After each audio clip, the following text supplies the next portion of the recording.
ମୁଁ ଅଭୟ କୁମାର ମୋର YouTube channel ମାଧ୍ୟମରେ ସମସ୍ତଙ୍କୁ ସ୍ୱାଗତ ଜଣାଉଛି। ତ ଓଡ଼ିଶା ଷ୍ଟାଫ୍ ସିଲେକ୍ସନ୍ କମିଶନ ପାଖରୁ ଏକ ନୋଟିସଟି ଆସିଛି। ତେବେ ଏହି ନୋଟିସରେ କ'ଣ ରହିଛି ଆମେ ଡିଟେଲରେ ଜାଣିବା। ତ ଭିଡ଼ିଓଟି ଶେଷ ପର୍ଯ୍ୟନ୍ତ ଦେଖନ୍ତୁ, ଲାଇକ୍ ସବସ୍କ୍ରାଇବ୍ ସେୟାର କରନ୍ତୁ। ତେବେ ଦେଖନ୍ତୁ, ଏଠି ସ୍ପଷ୍ଟ ମେନସନ୍ ଅଛି କି ଓଡ଼ିଶା ଷ୍ଟାଫ୍ ସିଲେକ୍ସନ୍ କମିଶନ, ଏହାର ଡେଟ୍ କଥା ଯଦି ଆମେ ଦେଖିବା 14/3/2024 ଅର୍ଥାତ୍ ରିସେଣ୍ଟଲି ଆସିଥିବା ଏକ ନୋଟିସ୍।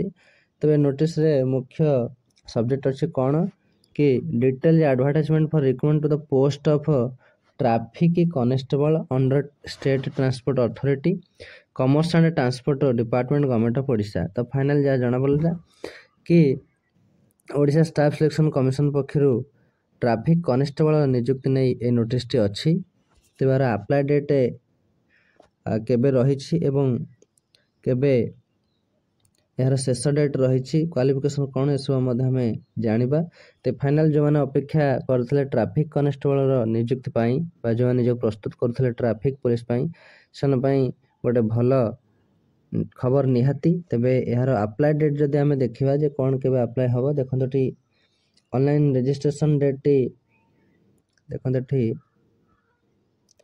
ऑनलाइन रजिस्ट्रेशन डेट रही 28/3/2024 जोटा कि 27/4/2024 पर्यंत चालू रहा प्राय गोटे मास धरी। सेपरी एप्लिकेशन सबमिशन डेट रही से सेम डेट रू 30/4/2024 प्राय गोटे मास धरी। एवं जो मानकर किसी मिस्टेक जदि हो जाए अप्लाई बेले से एडिटिंग करें, जार समय सीमा रही 28/3/2024 रु 2/5/2024 अर्थात प्राय 1.5 मास ऊर्ध्व समय धर रही। तो बहुत भल कथा जो ट्रैफिक कॉन्स्टेबल निज प्रस्तुत करते से गोटे बढ़िया सुजोग आसी। ओडिशा स्टाफ सिलेक्शन कमिशन से आनी ट्रैफिक कॉन्स्टेबल नियुक्ति। तो से केमी अप्लाई करेंगे ना ये जो www.occ.gov.in ये जो वेबसाइट रही वेबसाइट जरिए से अप्लाई करेंगे। तेज यार अन्य डिटेल जाना। देखते नंबर ऑफ वैकेंसी कथा जो देखा देखो लिखाई स्पष्ट कि ट्रैफिक कॉन्स्टेबल टोटल 26 व 26 गोटी पदवी अच्छी जोटा ग्रुप सी लेवल कथा जो देखा 4th लेवल ये अच्छी। तेबे आउ कौन गुरुत्वपूर्ण डिटेल हमें देखा ये देखूँ मुझे देखा धीरे धीरे इलिजिबिलिटी कथा जब आम देखा ये लिखाई citizen of India of good character must have passed middle school examination with Odia as a language subject और must have passed HSC examination और equivalent examination with Odia as a medium examination in learn language subject. तो यह योग्यता प्राय समस्त अच्छी। आम यार अन्य डिटेल देखा मिनिमम एजुकेशनल क्वालिफिकेशन कथा देखा जोटा मुख्य कथा। तो +2 रही मिनिमम एजुकेशनल क्वालिफिकेशन। सर्वनिम्न एज कथा जब आम देखा 21 वर्ष और मैक्सिमम हो 38 वर्ष। जो मैंने SC ST अच्छा से एज रिलैक्सेशन अच्छी। सेहीपरि आम plan and pattern of examination कथा जब देखा यहाँ fast multiple choice OMR seat base हम प्रिलिमिनारी देन मेन हम।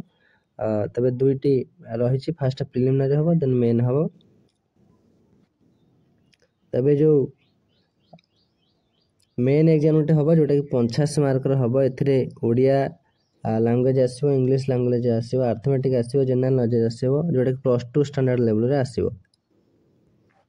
तो यार फिजिकल मेजरमेंट कथा जब आम देखा जनरल पिला रही हाइट 168 सेमी वेट रही 55 kg। सेपरी जनरल वोमेन रही 158 सेमी हाइट वेट रही 47 kg 500 सेमती। SC ST पिला रही हाइट 163 सेमी वेट रही 50 kg। SC ST women 153 semi रही हाइट वेट रही 45 kg। तबे बहुत बढ़िया कथा जो मैंने चाहते अप्लाई करने निहाती अप्लाई करदे। तबे यार जो रही देख गोटे मेजर कथा रही कि रनिंग अच्छी जोटा कि फिजिकल मेजरमेंट जाऊँगी 1600 किलो 1.6 किलोमीटर रही जोटा कि 1 किलोमीटर 600 मीटर जोटा कि रही रनिंग एवं एटू को 8 ମିନିଟ୍ରେ ମେନ୍ ମାନଙ୍କ ପାଇଁ କ୍ୱାଲିଫାଏ ଅଛି ଏବଂ ଓମେନ୍ ମାନେ 10 ମିନିଟ୍ରେ କ୍ୱାଲିଫାଏ କରିବେ। এইଭଳି ଭାବରେ ନୋଟିସ୍ଟି ଅଛି ଯେଉଁଟାକି ଫିଜିକାଲ୍ ଟେଷ୍ଟରେ ଏଇଟା ଗୋଟେ ମେଜର କଥା। ଫିଜିକାଲ୍ ଟେଷ୍ଟରେ କି ସେମାନଙ୍କୁ 1600 ମିଟର ମାରିବାର ଅଛି 8 ମିନିଟ୍ରେ ପୁଅମାନଙ୍କ ପାଇଁ ଏବଂ ଝିଅମାନଙ୍କ ପାଇଁ 10 ମିନିଟ୍ରେ।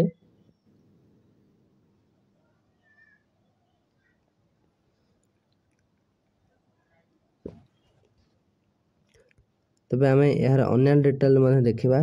ମୁଁ ଧୀରେ ଧୀରେ ଦେଖାଉଛି। ସାର୍ଟିଫିକେଟ୍ ଭେରିଫିକେସନ୍, ତେବେ ଏଇ ଯେଉଁ ସାର୍ଟିଫିକେଟ୍ ଭେରିଫିକେସନ୍ ଆମେ ମଧ୍ୟ ଦେଖିବା। ଏହା ବର୍ତ୍ତମାନ ଏତେ ଗୁରୁତ୍ୱପୂର୍ଣ୍ଣ ନୁହଁ। ଯାହା ବି ସବୁ ଗୁରୁତ୍ୱପୂର୍ଣ୍ଣ ଇନଫର୍ମେସନ୍ ତାହା ଆମେ ଏବେ ଆଲୋଚନା କରିଦେବା। Place and date of written examination କଥା ଏଠି ମେନସନ୍ ଅଛି, ତ ବଢ଼ିଆ କଥା। The tentative date for preliminary examination will be in the July September of 2024। ଜୁଲାଇରୁ ସେପ୍ଟେମ୍ବର ଭିତରେ ହିଁ ରିଟିନ୍ ଏକ୍ଜାମିନେସନ୍ ହେବ ବୋଲି ଏଠି କୁହାଯାଇଛି ଏବଂ ଏହାର ସଠିକ୍ ଟାଇମ୍ ଟେବୁଲ୍ଟି ପରବର୍ତ୍ତୀ ସମୟରେ ମେନସନ୍ କରିବେ ବୋଲି ମଧ୍ୟ ଏଠି ଲେଖା ଅଛି। ତେବେ ବହୁତ ବଢ଼ିଆ ଭ୍ୟାକେନ୍ସି ଆସିଛି। ଯେଉଁମାନେ ଚାହୁଁଛନ୍ତି ଆପ୍ଲାଏ କରିବା ନିହାତି ଆପ୍ଲାଏ କରିନିଅନ୍ତୁ। ତେବେ ଏହାର ଆମେ ଅନ୍ୟାନ୍ୟ ଡିଟେଲ୍ ମଧ୍ୟ ଏଠି ଦେଖିବା ଯେ ଆଉ କ'ଣ ସବୁ ଡିଟେଲ୍ ରହିଛି। ମୁଁ ଧୀରେ ଧୀରେ ସ୍କ୍ରୋଲ୍ ଡାଉନ୍ କରି ଦେଖାଉଛି।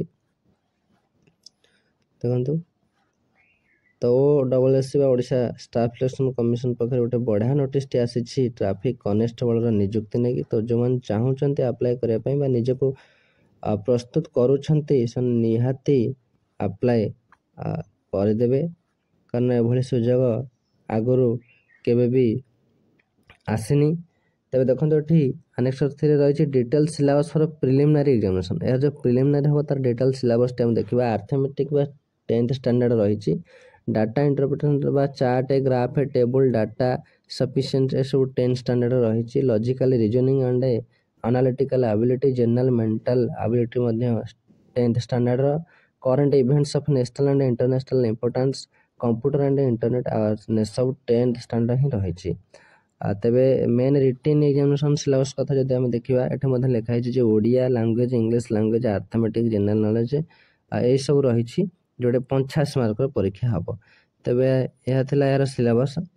ତେବେ ଏଇଭଳି ଭାବରେ ନୋଟିସ୍ ରହିଛି ଯେଉଁଟାକି ଓଡ଼ିଶା ଷ୍ଟାଫ୍ ସିଲେକ୍ସନ୍ କମିଶନ୍ ପାଖରୁ ଆସିଛି। ତ ଯେଉଁମାନେ ନିଜକୁ ପୂର୍ବରୁ ପ୍ରସ୍ତୁତ କରୁଛନ୍ତି ବା ଟ୍ରାଫିକ୍ କନେଷ୍ଟବଳର ନିଯୁକ୍ତିକୁ ନେଇ ସେମାନେ ଖୁସି ଅଛନ୍ତି, ଯେଉଁମାନେ ଏହି ପଦବୀ ପାଇଁ ନିଜକୁ ପ୍ରସ୍ତୁତ କରୁଛନ୍ତି ସେମାନେ ନିହାତି ଆପ୍ଲାଏ କରନ୍ତୁ, କାରଣ ପୂର୍ବରୁ ଏମିତି ନିଯୁକ୍ତି କେବେ ଆସିନି। କାରଣ ଏ ବର୍ଷ ଯେଉଁଭଳି ନିଯୁକ୍ତି ହେଉଛି, ନିଯୁକ୍ତି ଖବର ଆସୁଛି, ବହୁତ ସାରା ପଦବୀ ଆସୁଛି। ତେବେ ଆଜିର ଇନଫର୍ମେସନ୍ ଏହା ହିଁ ଥିଲା କି ଓଡ଼ିଶା ଷ୍ଟାଫ୍ ସିଲେକ୍ସନ୍ କମିଶନ୍ ପକ୍ଷରୁ ଟ୍ରାଫିକ୍ କନେଷ୍ଟବଳର ନିଯୁକ୍ତି ନେଇ ଆଜିର ଇନଫର୍ମେସନ୍ ଥିଲା। ତେବେ ଆଶା କରୁଛି ଭିଡ଼ିଓଟି ନିହାତି ଭଲ ଲାଗିଥିବ। ଶେଷ ପର୍ଯ୍ୟନ୍ତ ଦେଖିଥିବାରୁ ସମସ୍ତଙ୍କୁ ଧନ୍ୟବାଦ।